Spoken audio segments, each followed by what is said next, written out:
प्रिय छात्रों, सुप्रभात। मैं डॉक्टर महेश तिवारी। कल हिंदी लैंग्वेज, हिंदी भाषा के प्रथम चैप्टर भाषा, लिपि और व्याकरण का आपने वीडियो के माध्यम से अध्ययन किया था, जिसमें मैंने आपको भाषा के रूप, मौखिक भाषा, लिखित भाषा, सांकेतिक भाषा तथा भाषा के अन्य रूप राष्ट्रभाषा, मातृभाषा, राजभाषा, मानक भाषा और बोली के संबंध में बहुत ही अच्छी तरह से समझाया था। आज आपको उसी के आगे पढ़ना है साहित्य और लिपि। साहित्य प्रत्येक भाषा में विद्वानों के द्वारा जो ज्ञान लिपिबद्ध करके सुरक्षित कर लिया जाता है उसे साहित्य कहते हैं।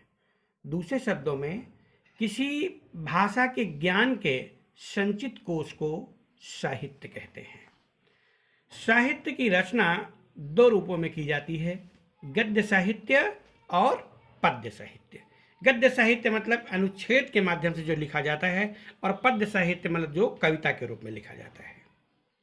अब है लिपि, इसको इंग्लिश में स्क्रिप्ट बोलते हैं। लिपि, प्रत्येक भाषा के लिखने का ढंग अलग अलग होता है। प्रत्येक भाषा के कुछ निश्चित ध्वनि चिन्ह होते हैं। इन्हीं ध्वनि चिन्हों को ही उस भाषा की लिपि कहते हैं। अतः हम लिपि को निम्नलिखित रूप में परिभाषित कर सकते हैं। लिखने के ढंग को लिपि कहते हैं। हिंदी भाषा देवनागरी लिपि में लिखी जाती है। अब आप देखेंगे प्रमुख भाषाएं एवं उनकी लिपि। हिंदी देवनागरी, गुजराती देवनागरी, अंग्रेजी रोमन, पंजाबी गुरमुखी, बंगाली बंगला, संस्कृत देवनागरी, नेपाली देवनागरी, जर्मन रोमन, उर्दू, फारसी, मराठी देवनागरी। अब आपको इसी क्रम में आगे अध्ययन करना है व्याकरण यानी ग्रामर। व्याकरण, भाषा के नियमों का ज्ञान हमें व्याकरण के माध्यम से होता है। व्याकरण के द्वारा हम भाषा को शुद्ध रूप से बोलना, लिखना व पढ़ना सीखते हैं। अतः हम व्याकरण की परिभाषा निम्न रूप में ही दे सकते हैं। व्याकरण वह शास्त्र है जो किसी भाषा को शुद्ध रूप से पढ़ना, लिखना और बोलना सिखाता है। अब है व्याकरण के विभाग। व्याकरण के कौन कौन से विभाग हैं? व्याकरण के 3 विभाग हैं: वर्ण विचार, शब्द विचार, वाक्य विचार। वर्ण विचार, इस विभाग के अंतर्गत वर्ण, वर्णमाला, वर्ण के भेद एवं उनके उच्चारण आदि का अध्ययन किया जाता है।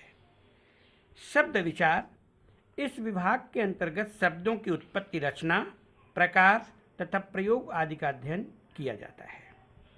वाक्य विचार, इस विभाग के अंतर्गत वाक्यों की रचना, भेद, वाक्य विश्लेषण तथा विराम चिन्हों आदि का अध्ययन किया जाता है। संक्षेप में कह सकते हैं, जिसमें वर्ण अर्थात क ख ग, और जिसमें शब्द अर्थात कमल पवन, तथा जिसमें विचार, वाक्य विचार, मैं पुस्तक पढ़ता हूँ, राम विद्यालय जाता है, इस प्रकार से इसका अध्ययन हम कर सकते हैं।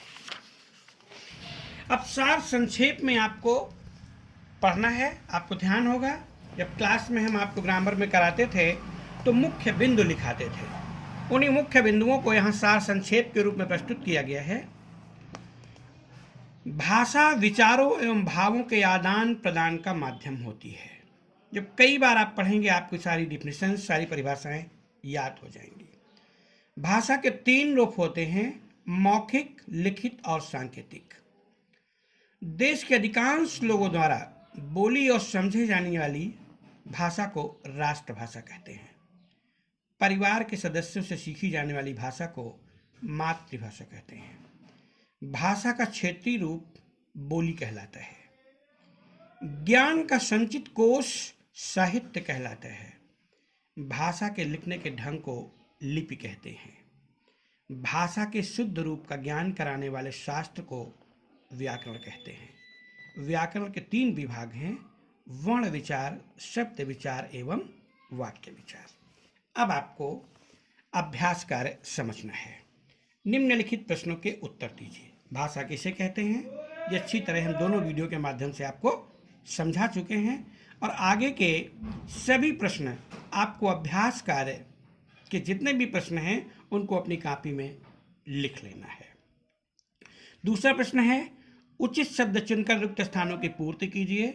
लिखित विचारों अनपढ़ 3 देवनागरी। इनमें इन सेंटेंसेस को पढ़ना है, इन वाक्यों को पढ़ना है और जहां पर जो शब्द उचित लगे उसको वहां पर भरना है। निम्नलिखित कथनों में से सही के सामने सही तथा गलत के सामने गलत का चिन्ह लगाइए।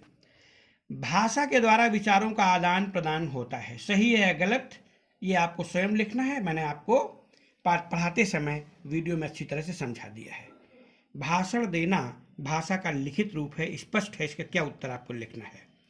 हिंदी हमारे देश की राष्ट्रभाषा नहीं है, आपको लिखना है सही की गलत। हिंदी, संस्कृत और गुजराती देवनागरी लिपि में लिखी जाती है। ये अभी अभी हमने वीडियो के माध्यम से इसी वीडियो में समझाया है।